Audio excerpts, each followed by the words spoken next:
हरभरा पिकामधील शेंडा खुडणीची संपूर्ण माहिती फक्त एका मिनिटामध्ये. चला तर पाहूया. मित्रांनो, हरभरा पिकामध्ये शेंडा खुडणी जी आहे ते तुम्ही जवळपास पेरणीनंतर 20 ते 35 दिवसाच्या दरम्यान करू शकता.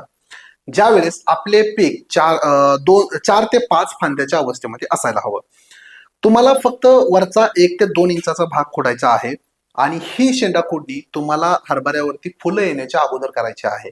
जर हरभऱ्याला फुलं यायला सुरुवात झाली असेल तर शेंडा खोडणी तुम्हाला करणं टाळायचं आहे. आता शेंडा खोडणी 2 प्रकारे करू शकता. एक तर तुम्ही हाताच्या साहाय्याने, मजुराच्या साहाय्याने शेंडा खोडणी करू शकता किंवा मार्केटमध्ये आता शेंडा खोडणीसाठी बरेच अवजारं आलेले आहेत, यंत्र आलेले आहेत, गोल फिरणारी, तर त्याचा देखील तुम्ही वापर करू शकता.